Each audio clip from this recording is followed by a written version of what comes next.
No.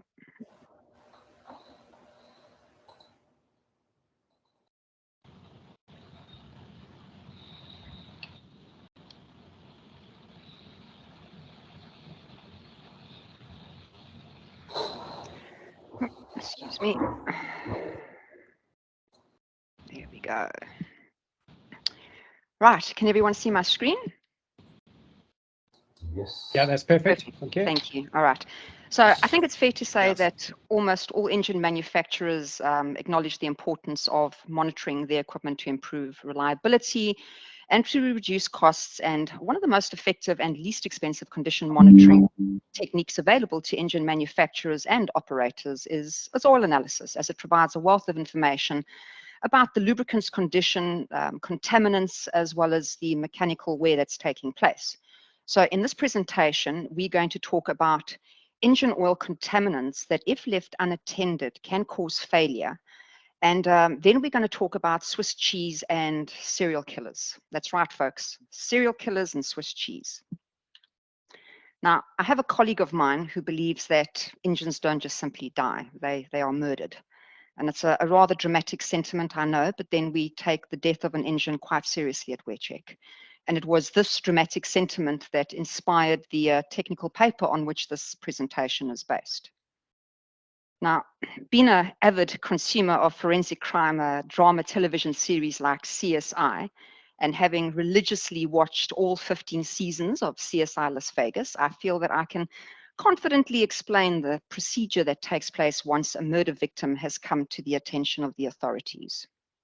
Firstly, the crime scene is cordoned off. A forensic team, all of whom moonlight as fashion models, examine the evidence. The cause of death is determined usually in record time, and a murder case is opened based on the strength of the evidence collected, which is usually bizarre in nature and always requires the expertise of a brilliant but socially awkward forensic entomologist. Similarly, when reviewing all analysis data, a forensic approach is also required that incorporates a combination of science, experience, and gut instinct. There is an explanation for every all analysis result obtained, but that explanation is not always obvious. And it requires the ability of a very special kind of pathologist, a mechanical pathologist, also known as a WearCheck diagnostician. At WearCheck, we have a team of 8 diagnosticians who are basically a group of engineers, mechanics, and analytical chemists. And these are the people who look at the laboratory results and take all the customer supplied information. So things like the machine, component, make and model, oil and fuel used, oil service period, application, filtration, all of that information that the customer gives us, along with the results, to produce a holistic diagnosis that is meaningful. Now, as a department, I think we have a combined experience of over 150 years in the field, and many of us have diagnosed more than 1 million samples to date.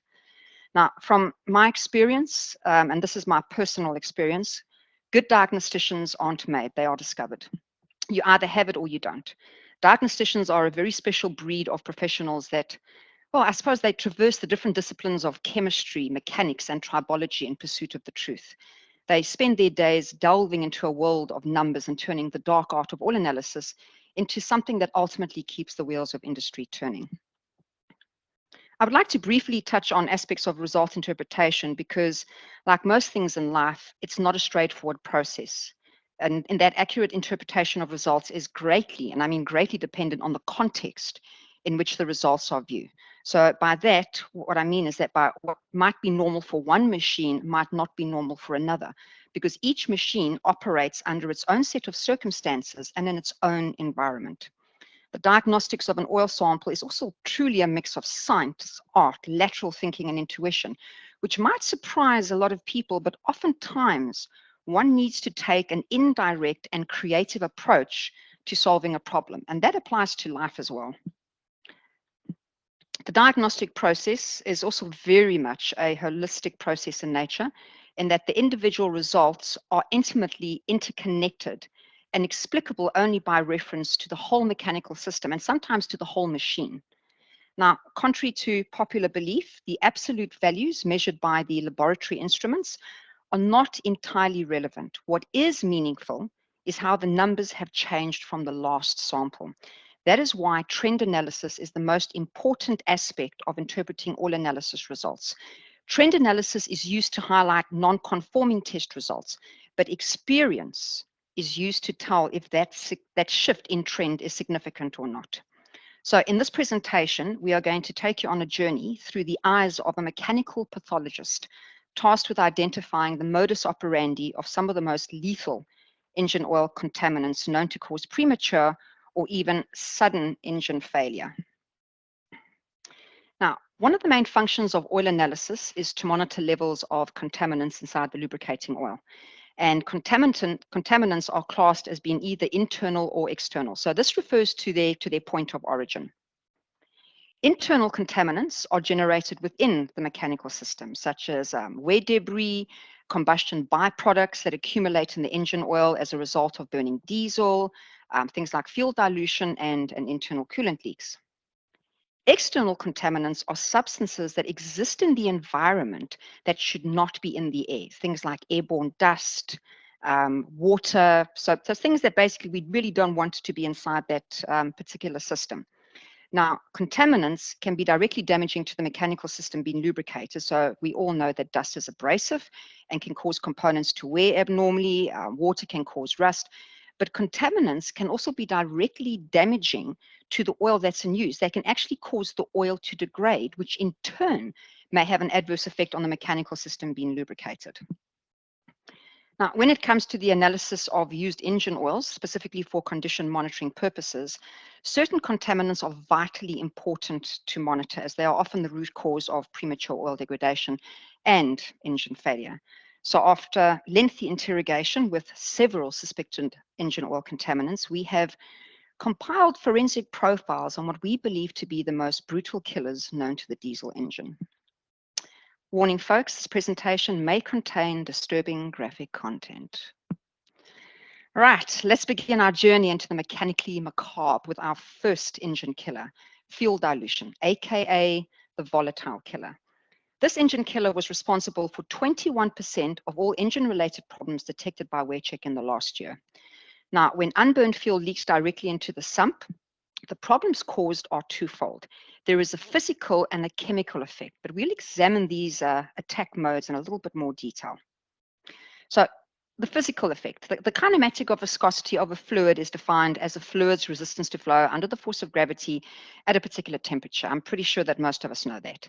And viscosity is considered one of the most important physical properties of a lubricating oil because it determines the thickness of the oil film that prevents contact between metal surfaces. So for a mental comparison, think of water as having a low viscosity, it flows quite easily, and honey as having a high viscosity. It does not flow as easily or is quite viscous. Now, the typical kinematic viscosity of diesel is round about between 2 to 5 centistokes at 40 degrees C, so think water. And the typical viscosity of a common diesel engine oil, let's say your typical 15W40 is round about 100 centistokes at 40 degrees, so think honey. So as a result of the difference in viscosities between diesel and engine oil, it doesn't take a hell of a lot of fuel to basically significantly reduce the viscosity of that engine oil. Now, moderate to large amounts of fuel dilution can drop the viscosity of an engine oil by several grades, which can collapse critical oil film thickness. And this reduction in viscosity will eventually lead to a reduction in load-bearing capabilities of the oil, and abnormal wear usually follows. Okay, for the chemical effect, diesel engine oils, as once again I'm sure we all know, are blended with additives that have very specific functions to perform. So we have anti-wear additives, antioxidants, dispersants, detergents, just to name a few. But when large amounts of fuel are present in an engine oil, these additives become chemically diluted, which actually reduces their effectiveness. Diesel also contains unsaturated aromatic molecules which facilitate oxidation of the oil, which results in the loss of the much needed detergent additive responsible for neutralizing acids generated in the engine as a result of things like combustion processes, extended oil use, high operating temperatures, etc. And this loss of detergency, once again, results in increased corrosion of internal metal surfaces. To make matters worse, diesel is also made of heavier hydrocarbons that can turn to wax when ambient temperatures drop. So if a fuel tank contains summer grade diesel and temperatures drop significantly, wax crystals can actually form and cause a blockage in the fuel filter. Similarly, large amounts of diesel fuel dilution in cold operating temperatures can cause waxing of the engine oil, which can result in low oil pressures and oil starvation in very severe cases. Final note in forensic profile, fuel dilution from defective injectors commonly causes washdown of cylinder liners, which accelerates ring, piston, and cylinder wear. It also causes high blow-by conditions and serious increase in oil consumption. Right, the second killer in our forensic profile is dust entry, aka the dirty killer. This engine killer was responsible for 15% of all engine-related problems detected by WearCheck in the last year. Now, the dire consequences of dust entry are perfectly summed up by Jim Fitch of Noria Corporation, who maintains that the cost of excluding 1 gram of dirt is only about 10% of what it's going to cost you once you let it enter the oil. So the Earth's crust is made up of different types of rock, igneous, metamorphic, and that's pretty much all I can remember from like standard 8 geography. But these rocks contain large amounts of silicon and aluminium oxides, which contribute to the composition of natural soil and dust. So it's for this reason that silicon and aluminium are used as the main elemental indicators of dust entry in oil analysis. Now, interestingly enough, it's the particle that has its smallest dimension of a similar size to the clearance involved that does the most damage. A particle considerably smaller than the clearance will actually pass straight through and do little harm or minimal harm. But the particle that has its smallest dimension closest to that clearance is going to result in 2 or 3 body abrasion. So here's another little nugget of information about this dirty killer. Dust entry does the most amount of damage at the point of entry. So when an engine has a dust entry problem, the type of wear that takes place is often related to the manner in which the dust enters. So for example, an oil sample showing evidence of dust entry and an increase in bottom end wear indicates that the dust is entering the engine oil directly, possibly through the filler cap and not passing the pistons and rings.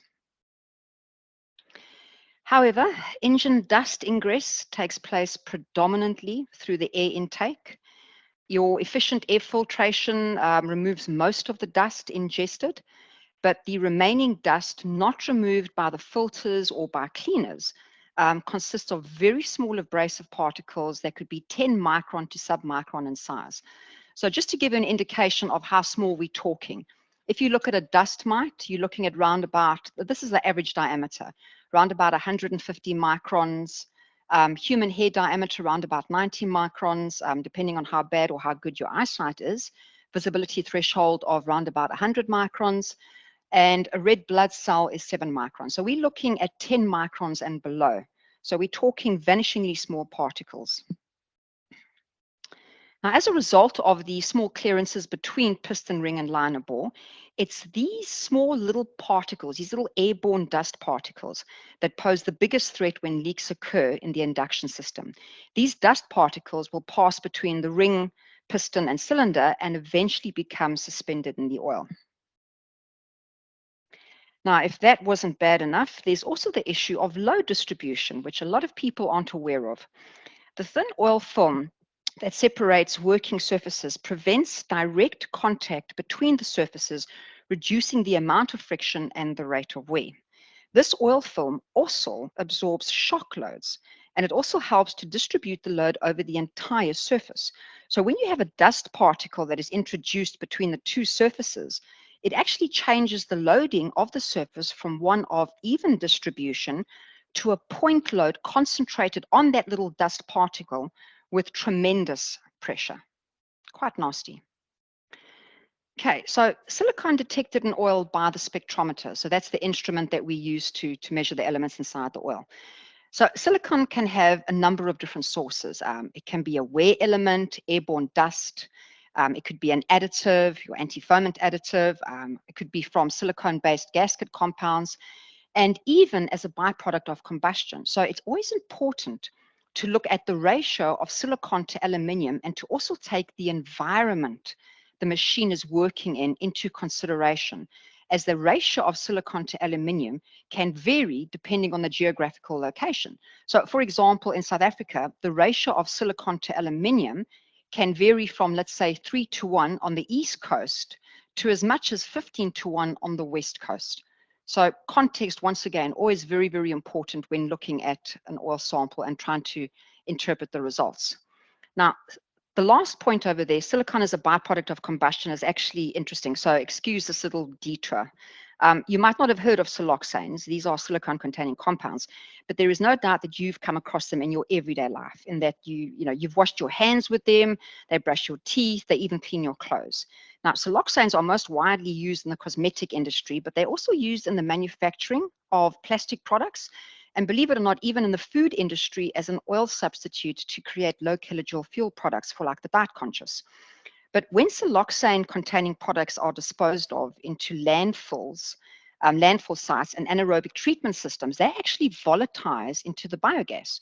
So these siloxanes are found with the methane and the CO2, the carbon dioxide, produced from the decomposing organic matter in anaerobic digesters at landfill sites, and they actually contaminate the gas which is used to fuel engines for power generation. So as I've been saying, context is really, really vitally important when you're even looking at a single element when it comes to oil analysis. Right, the third killer in our forensic profile is soot, aka the dark killer. This engine killer was responsible for 6% of all engine-related problems detected by WearCheck in the last year. And let's face it, folks, burning fossil fuel is a dirty business. And due to the inherent impurities and inefficient engine combustion cycles, it's not possible to burn fossil fuels with 100% efficiency. Now, one of the major combustion byproducts of burning diesel is soot. And soot is basically impure carbon particles resulting from the incomplete combustion of diesel. So when formed in an engine, the soot particles are vanishingly small, in the region of, let's say, 0.03 micron, depending on who you speak to, but we're talking really, really small. But obviously with progressive fuel usage, large quantities of these particles are deposited in the oil and eventually agglomerate to form larger soot particles. Now, soot enters the engine oil with exhaust gas in the form of blow-by, or is deposited on the cylinder walls, and it's then scraped off by the rings and deposited into the sump. Combustion efficiencies, as well as the sulfur content of the diesel, and that's a really big one. Sulfur content is directly related to the amount of soot produced. That can also increase soot generation. Poor ignition timing, restricted air filters, excessive ring clearances, engine design, fuel quality, operational environment. These are all factors that can contribute significantly to the rate of soot that gets deposited into the oil. Now, as I'm sure we all know, all engine oils contain detergent and dispersant type additives, which control the effect of soot. The detergent additive keeps metal surfaces free of deposits while neutralizing compounds that can form sludge and varnish. Your dispersant additive works by keeping your insoluble contaminants, like our little soot particles, dispersed in the lubricant and prevents them from coating metal surfaces. However, these additives, like all additives inside oils, are sacrificial in nature, and once used up, they will not be able to protect the oil from degradation and continued soot accumulation or agglomeration. Now, the most dramatic effect of excessive soot is the viscosity increase, which results in higher operating temperatures and accelerated wear. Now, the oil might still be able to flow and provide sufficient lubrication at operating temperatures of around about 90 degrees C, but when it cools down to 10 degrees C or lower during the night, the oil can solidify. And I have a trove, I've got a whole case over here of horror oil samples that are solidified inside the oil as a result of this very phenomena. And under these adverse conditions, when the engine is started, the oil pump will obviously not be able to pump the solid mass, and it leads to oil starvation and usually takes out bearings, and all hell follows with that. But wait, it gets worse. EGR systems, exhaust gas recirculation units on diesel engines, actually amplify the amount of abrasivity of soot production, as these devices are basically channeling the emissions back into the combustion chamber, and they are essentially creating a multi-pass opportunity for soot to be deposited in the oil. Final note in forensic profile, this killer has been known to cause plugging of oil filters in galleries, additive mortality, increased operating temperatures, and bearing seizures due to oil starvation. Really nasty stuff. Finally, the pièce de résistance of engine killers, the internal coolant leak, aka the cool killer. This engine killer was responsible for 13% of all engine-related problems detected by WECHEC in the last year. Now, while not as high as fuel dilution or dust entry-related problems, I consider this to be the most brutal engine killer. And a testament to this is the fact that major diesel engine manufacturers estimate that round about 40% of all catastrophic engine failures are due to cooling system related problems, of which internal coolant leaks form part of that grouping. So, what is the modus operandi of this coolest of engine killers, you might ask? Well, the answer lies in a Hannibal Lecter quote. Of each particular thing, ask, what is it in itself? What is its nature? That's Marcus Aurelius.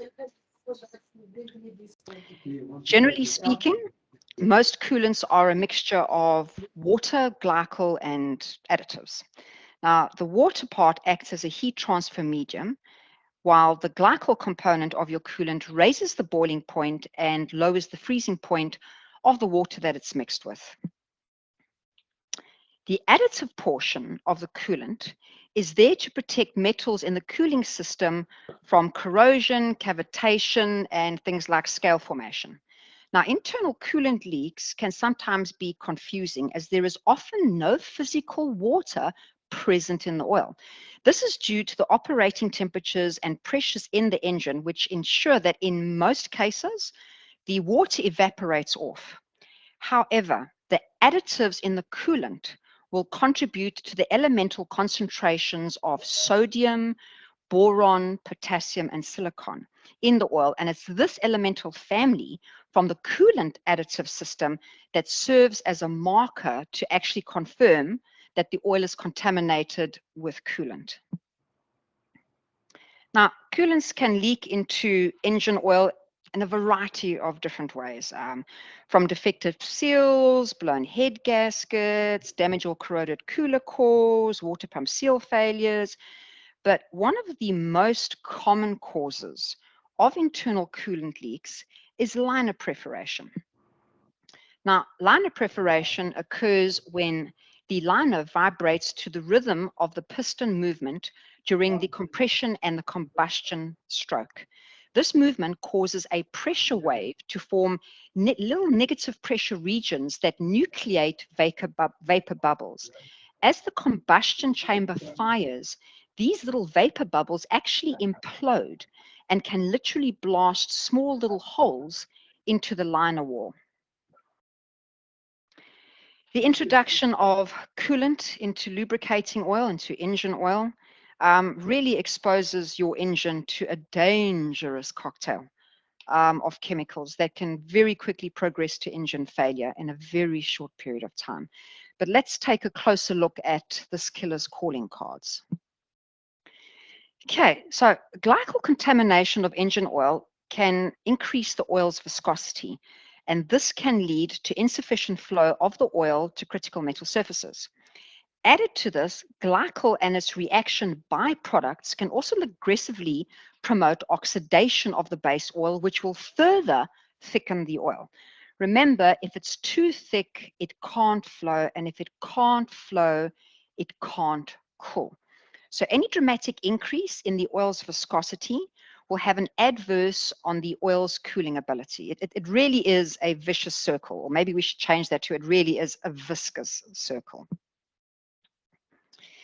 Okay, the acids and water that form in the engine oil as a result of coolant contamination can also disrupt soot dispersancy.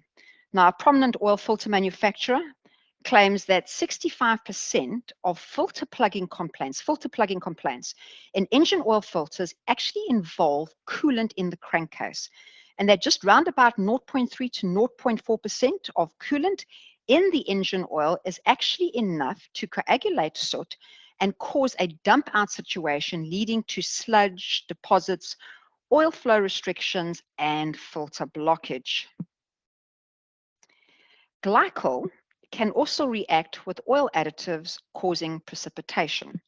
ZDTP, zinc dialkyl dithiaphosphate, quite a tongue twister, is an important anti-wear and antioxidant additive found in almost all diesel engine oils.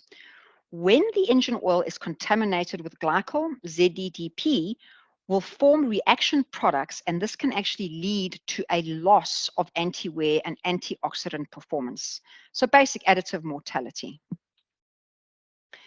Glycol also oxidizes into really nasty corrosive acids, which can cause a rapid drop in the oil's alkalinity, our all-important total base number, resulting in an unprotected corrosive environment, which basically increases corrosive wear inside the engine, specifically of bearings and other internal metal surfaces, but specifically of bearings, any white metal bearings. And finally, to add insult to injury, oil balls.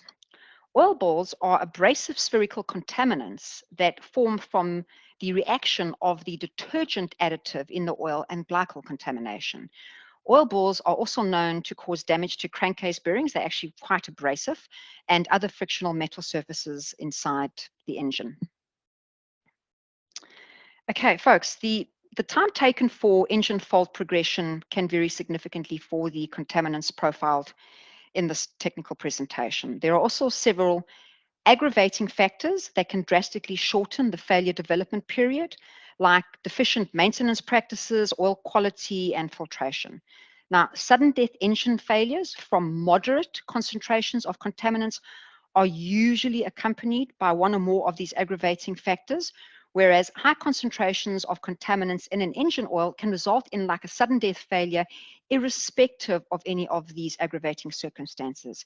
However, what is most commonly seen is when the moderate scenario is unattended to by the engine operator, and it escalates over time until engine mortality eventually occurs. Right, so I told you we were going to talk about Swiss cheese. This is Professor James Reason's Swiss cheese model of accident causation. The good professor is recognized as a world-leading expert on human error. How's that for a title? A leading expert on how we mess things up. And his model is used in risk analysis, including in the aviation industry, in engineering, healthcare. It's also the principle behind what they refer to as layered security, especially when it comes to defense strategies. Now, the Swiss cheese model shows how generally a failure cannot be traced back to a single root cause. Accidents are often the result of a combination of factors. The model suggests that most accidents are the result of latent errors, which are failures that are intrinsic to a procedure, to a machine, or to a system. Now, this is the Swiss cheese model applied to the moderate scenario that I outlined in fault progression. The perfect sequence of unintended events that results in failure. You have a problem that develops, whether it's dust entry, an internal coolant leak, fuel dilution. You have poor maintenance practices, there's poor filtration, people aren't paying attention, they ignore the oil analysis report, and it results in failure. Now, keeping with the theme of this presentation, let me put what I've just said to you in serial killer perspective. The most infamous serial killers like Jeffrey Dahmer, Ted Bundy, John Gacy, David Berkowitz, aka the son of Sam, and so many more had countless deviant attributes in common. But the one scenario that played out time and time again when it came to their court cases was that no one saw them coming. No one suspected what they were up to. The signs were all there, but no one was paying attention. A testament to this is the stream of video footage of interviews that you can watch, and in fact on Netflix at the moment, with the serial killer's neighbors, work associates, friends, all of whom echo the same sentiment. He was so quiet. He kept to himself. He paid the rent on time. We used to see him dragging out big dustbin bags late at night, but we just thought he was spring cleaning, to try and get rid of that awful smell that was coming from the apartment. Yeah, those all-important warning signs that we ignore. Actually, come to think of it, my neighbor does a lot of gardening at night lately. He always seems to be digging deep holes and then filling them up again. He's probably just doing composting or something like that. Dramatics aside, folks, hopefully from this presentation, it can be seen that the cumulative effect of oil contamination on engine reliability, fuel economy, exhaust emissions, and maintenance can be considerable. Unfortunately, many engine operators are unaware of the danger engine oil contaminants create and what inevitable fate they can lead to in terms of equipment availability and life cycle. Protecting your engines and ultimately your equipment from the harmful effects of contamination and lubricant degradation begins with a proactive mindset. And condition monitoring techniques like oil analysis are really vital to mitigate the risk of engine failure and to also keep those engine killers at bay. Thank you.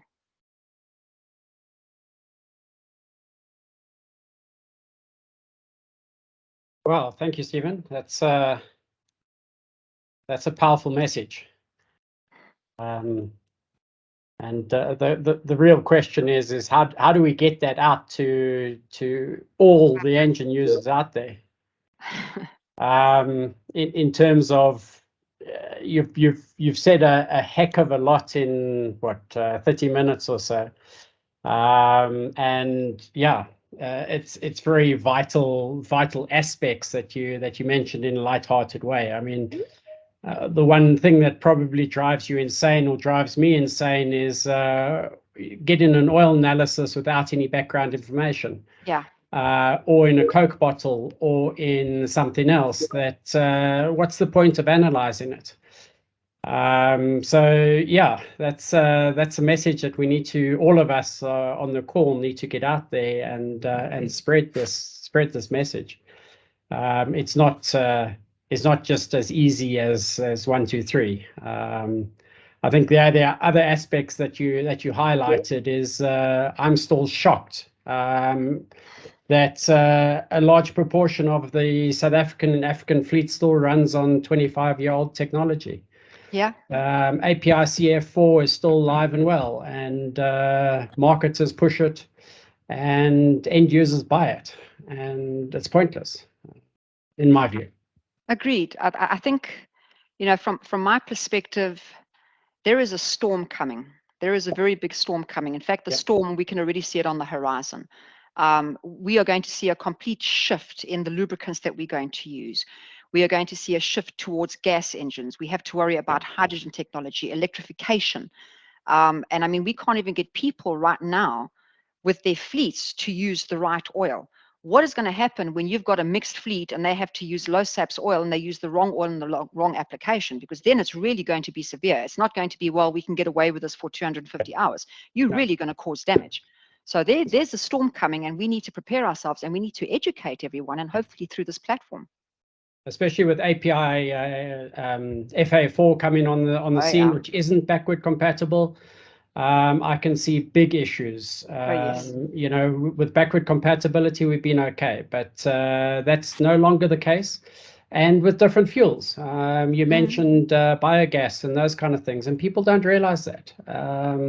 So yes, we've got our work cut out for us. Are there any other questions on the forum? Either just unmute your mic and ask, or put up your hand. Christian? Yeah, how's it, John? Stephen, this was just something I was thinking in the back end, man, and it's almost like something I want to dive into a bit more, but maybe between you and Ut could elaborate on this. For fuel is burnt in the combustion chamber. The exhaust gases burn out your byproducts of combustion. I'm talking now about specifically cleanliness levels of fuel or dirty fuel. is there a percentage of the gases that doesn't leave, that from the dirt from the diesel, that will cause additional wear on the top end of the motor? So we want a cleanliness level of, let's say, 1197 at the injector tip, right? That's World Fuel Charter stuff, and that's OEMs like Cummins and Cat and all those guys. But the reality is that we don't get that level of cleanliness at the injector tip. My question is, the dirty diesel. Now, like I said, a huge part of that gets blown out as exhaust gases. But the dirt from the diesel, is there any relation to wear, top end wear, and that dirt? I would assume that 99% of the byproduct is kicked out the back end through the exhaust valve. But what stays behind? Is there? Would you say nothing? I suspect there probably is, but I'll let Ut answer that because he's our resident expert when it comes to dirty fuel. From my take, I can say that yes, I think it will have a certain effect, but that depends on what the other contaminants are inside the fuel and whether they can survive the combustion process and those sort of temperatures, whether they become work hardened. I mean, if we're talking about, dust, as I said, silica, the stuff is pretty hard and it's got a very high melting point and probably an even higher combustion point. So would it have an effect? Probably, but yeah, I open that up to Ut or to John. Well, so it's almost like me saying, sorry, Atif, just one more chirp before I say, it's almost like saying, is there a difference having burning clean fuel? I'm not worried about the health of the injector and the atomization of the fuel. I'm just saying from a wear point, would you say an engine wears less with cleaner fuel, or there's a sort of an accelerant in terms of its levels with dirty fuel? Yeah, thanks, Atif. Again, it's quite a complicated issue. If you have dirty fuel, it's not only the fuel that's dirty, it causes damage inside the injectors and all that, and that affects your combustion pattern, and combustion is not complete. But on the other hand, if you do everything all right, the other day I looked at an engine that worked for 35,000 hours and is still in a good condition. Yeah. Because it got clean air, it got clean fuel, and it was maintained. So yes, there's always a little bit of remaining dust and so on, but in the normal run of things, if you look after it properly, it's not a problem. Yeah. But if the fuel is dirty and the injectors deteriorate, the spray pattern deteriorates, the combustion deteriorates, and that's a vicious circle, and it's only downwards, unfortunately. Another thing, you talked a lot about oil analysis. One thing that worries me is that some of the even big companies, they meticulously have their oil analyzed, and they get the results and they file them. Yeah. Sorry, very but true. What's the point in doing that? Yep. I've had many cases where I said, "Where's your oil analysis?" And they pick up a file, and here's a whole file of, and I start looking. He said, "But look at the trend." And Stephen also mentioned that you should have seen this problem 3 months ago, but you didn't do anything. It was there. You didn't react. You paid for a oil analysis, but you're not using the value of it. So that's something. I think we've got some education to do. Yeah. Agreed. Thank you, Art. Yeah, at the moment they're doing it for insurance purposes, warranties and stuff. Exactly. That's why people are doing it, and when the pawpaw strikes the fan, to pick it up and to try to blame someone or a supplier. Just going back to the dirty fuel scenario, I think if you look at your injector tolerances, your only very small particles are going through, which will be less of an issue than your 100 micron air filter that's letting large particles through. Yeah. So that is the issue, but a more pertinent answer is it depends. It depends what it's contaminated with.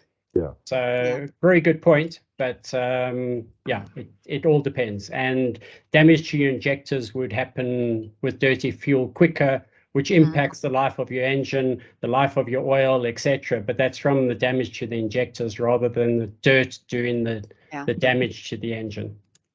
Yeah, I think on the back of that is also the OEMs having these sort of injector change-out programs. I think it starts with around about 7,000 hours. They would recommend that injectors get changed out purely for the efficiency, fuel burn, keeping those tolerances back into spec again. Yeah. Anyway. Another thing that is important, which a lot of people don't really realize, is the temperature of the fuel. On these modern common rail engines, they allow the fuel temperature to go so high that the fuel loses its lubricity, and it's just a chain reaction again. And people don't realize the problem due to a high temperature of fuel. Yeah, big impact. Nico, you have a question? Yes, Stephen. In regards to petrol engine, I actually just this morning shared with John that is a petrol engine, and the sludging and the deposits in the internal engine after open looks just like the soot, but you know, we did the wear check. There's no soot in it, but I see small traces of sodium and potassium, so it answers me that there was actually overheating in an internal coolant leak.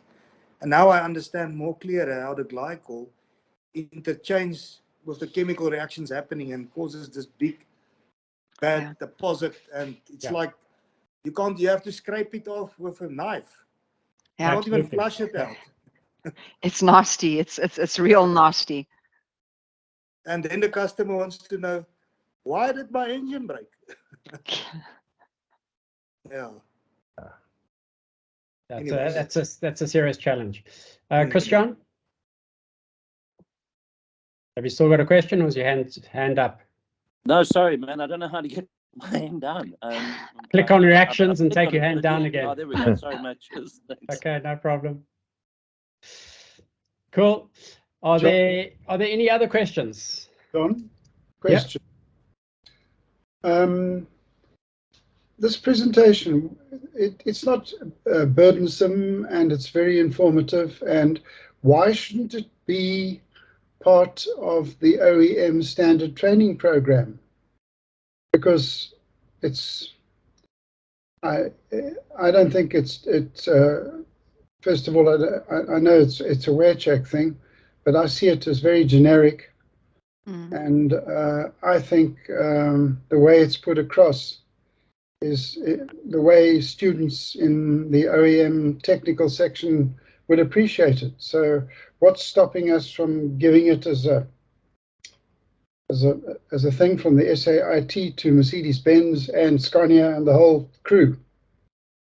I think you've hit the nail on the head there, and it's we need to spread the message, and let's network how we're going to spread the message between all of us. It's in a light-hearted way, but it hits hard. Well, it hit hard for me. So let's hopefully we can spread the message all together. So thanks for that. Stephen, just a question from myself. You mentioned dust levels, 15%, a number of failures, soot, smaller number.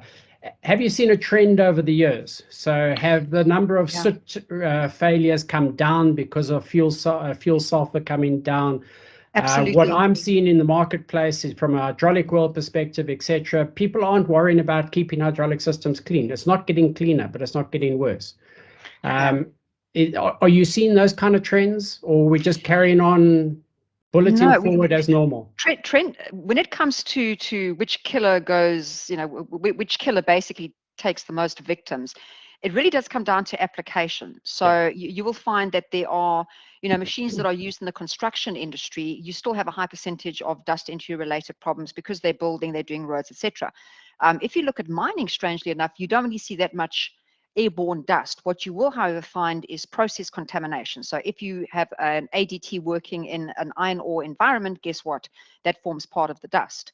But we have seen a gradual decline in the sort of, let's call it the sludge buckets that we used to see. And there's certain engine manufacturers that have more of a propensity for producing sludge. And that could be because they use a particular make and model of engine inside a particular application.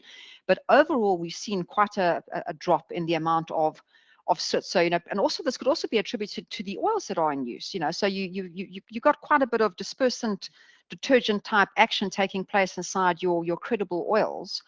So oils can handle a hell of a lot more soot than they could 15 years ago. Before you had an Isuzu bucket turned into a sludge bucket after 10,000 kilometers. You know, these days you see samples that have 3% soot and it's not even affecting the viscosity. I still believe it's doing a certain amount of damage. It's absorbing additives and it's abrasive, but it's not doing half the amount of damage. But internal coolant leaks are on the rise. And I don't know if that is because we are dealing with higher temperatures, smaller sump capacities, more propensity for cooling system related issues. But yes, internal coolant leaks I'm putting my money on internal coolant leaks. I can give you an answer as to why, but I might not. I think also just from an observation point, Stephen, these condition monitoring programs are one half of a much bigger overarching reliability improvement strategy. But I do find that the quality of skills out there is another big area of concern. You know, if we looked at an old school diesel mech going through Olifantsfontein, you know, doing a 3-year apprenticeship, you know, these guys were really good. The skill sets were really, really good. And unfortunately, those guys are nearing the end of their time on the mines. You know, they're nearing the 60. Their generation's almost gone. So we're left with what we see now. And the mines that I've been to, it really is quite scary. You know, you start talking what we talk about now, they look at you like you've crawled out of cheese. You know, they appreciate the value you add, but they're not getting it. And I always say that, you know, this is one half of a much bigger program, and I find that's a huge challenge at the moment. So skill quality, and then you add this to the mix, it can get quite. That's a serious challenge, and we need to address it. Adam, you have a question? Yeah, just quickly around the coal killer.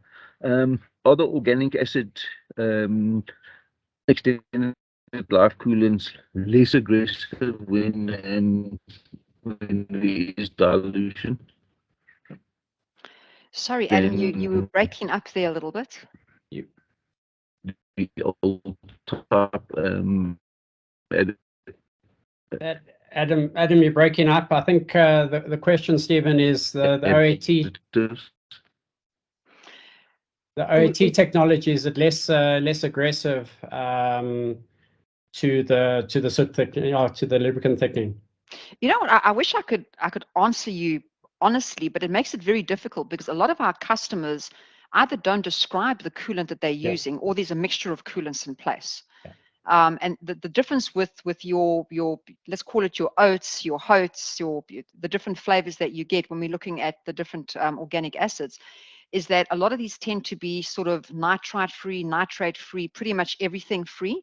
So it means that the markers that we would normally associate with an internal coolant leak inside an engine, to a large extent, are no longer there. So, you know, very much as industry has changed with the way, and we see a huge uptake on OAT coolants in South Africa and on the continent as well. So we are developing our own sort of strategy on our side, because if we don't have sodiums and the potassiums to sort of monitor internal coolant leaks, then how the hell are we going to detect them inside the oil?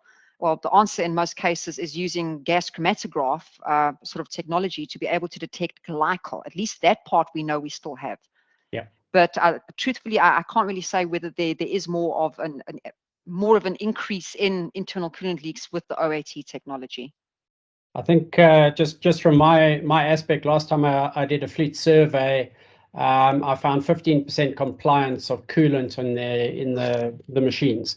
So it's more of an issue of coolant dilution and mixing coolants than it is with the type of coolant that you're using. Or just topping up with plain water. You just top up with water, and you don't train the guys, and you top up that expansion bottle till it reaches till it overflows, and then it expands and overflows, and you fill it up the next day. It's a serious issue.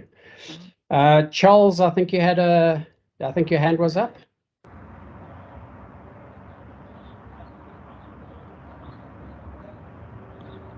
No. Joseph, you have a question? Yes, thank you very much. Stephen, thank you for the presentation.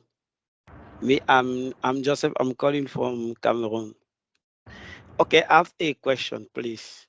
I noticed on some oil analysis reports the increase of viscosity due to the contamination of fuel for HFO, not diesel, engine functioning with HFO.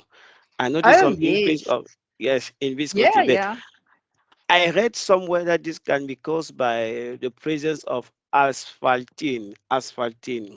I don't know if you have already met such situation, and how do you measure the asphaltene content in the lubricant? Thank Look, you.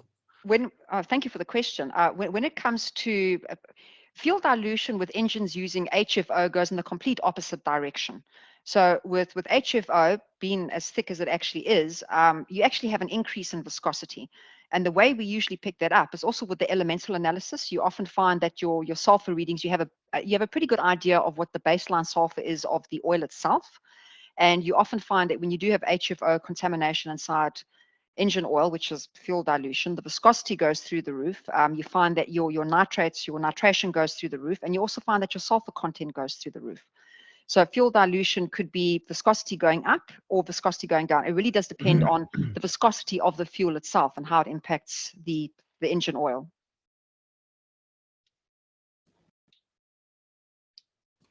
Okay, thank you very much. Please, in case if you want to measure the asphaltene content, do you have an idea how we can measure it? Asphaltene is present in the fuel.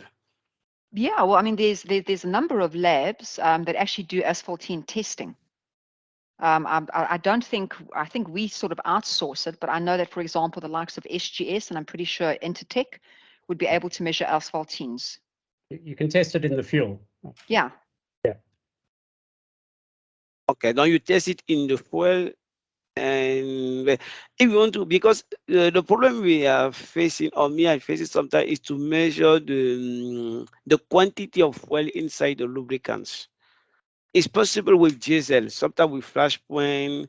I think there are some correlation to say, for example, there are 2% of diesel in the lubricants. May how to measure the content of fuel HFO in the lubricants.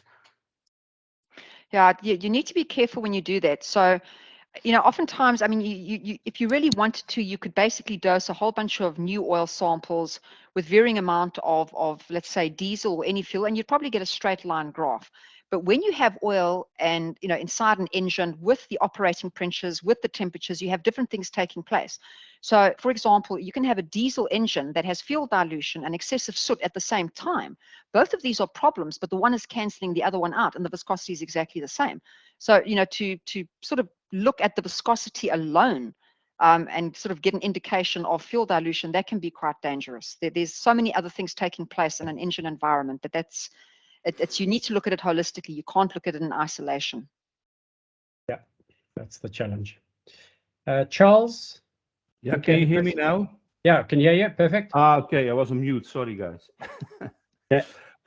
Regarding the coolant, there's ethylene glycol mainly used in there.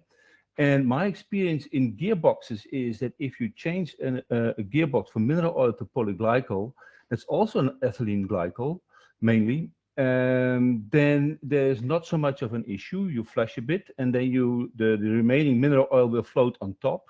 But you can never change back from a polyglycol to a mineral oil, because the little bit of polyglycol you still have in that gearbox will pull out, due to the high polarity of the glycol, it will pull out the additives out of the oil, forming a very, very sticky residue, very tough. Is that happening with the coolant as well? I can imagine that the little bit of glycol you have, the polarity will pull out the polar additives out of the oil as well, forming that very very tough and residue. Yeah, well, absolutely. I mean, it stands to reason that anything that is going to affect a polar additive, I mean, it will have an effect on it. And that's part of the reason you have additive depletion. Apart from dealing with the anti-wear additive and your antioxidant additives, it has a multitude of effects on the different additives based on their polarity, based on their chemistry. So, I mean, I could, quite frankly, I could write a whole technical bulletin just on the different modes of attack with internal coolant leaks. So, okay. So is that the next presentation, Stephen? Can we you book you for next year? Yeah, let's talk about wind turbine gearbox failure rates and gas engines running on landfill gas. Okay, are there any other questions? Okay, so just thanks to Stephen, thanks to Wojciech, thanks to everyone for attending. That was really insightful. I think let's try to spread the message amongst the tribologists and end users and the formulators and the blenders. I don't see many blenders and marketers on the call, so that's a concern. We need to get that message out there. So just thanks to all the members and non-members who attended. Please contact Joanne if you have any topics. That's secretary@sait.org.za. If you have any topics that you would like presented, we can find a presenter, we can share information. And let's carry on doing the good work and saving machines and preventing crime scenes. Hi, John. Yeah. Christo, unfortunately, I couldn't raise a hand. There's nothing on my Teams. Can I just have... sorry, please, go for it. Yeah. It's for Stephen, really, she knows about it. We recently had a spate of problems where we didn't see any silica in the oil, but there were zircon in the oil. So it's an interesting one that doesn't get tested, and then people tell us, you don't know what you're doing, but zircon is just as bad as silica. So I think somewhere along the line, I don't know how we're going to incorporate it, but I think it's a very, very important, I think it's at certain mines where they mine zircon or have zircon on the premises. And I think it's something that people don't know about. But that's where context is critically important, as Stephen mentioned. You can only analyze so much. You could analyze 200 different components, and then cost goes out the window. Sorry, Stephen, go for it. No, I wasn't saying anything. Sorry. Okay. Nico, you got your hand up? Yes, Stephen, just again from my side, this is brilliant. I hope for the recording to have it soon, John, so I can spread this awful crime scene investigation message. And in the other hand, this is showing the problems. Now, I think another challenging point is the solution to this as a backup presentation. I think to the question why there's not so many people in the marketing area, because really for people that market well, that deal with these problems, they still don't have the solution. They only have the evidence of why the person is dead and who killed it. So imagine a presentation that you can say, let's now focus on how to restore life, which is a very powerful theme. Yeah. No, it's something that we can work on. Yes. Yeah, that's doable. So that's a good point. Yes. Thanks yet again. Pleasure. Okay. So I think we'll close it off here. So thanks to everyone. Please keep a lookout for future topics, and please let us know on topics that would be interesting to you guys. So thanks a lot, and thanks once again to Stephen. Really appreciate it. Thank you, everyone. I greatly appreciate it. It was an honor. Cool. Thank you, Stephen. Thanks really. Have a good evening. Thanks, Okay, guys. you too. All the best. Bye. Thanks. Bye.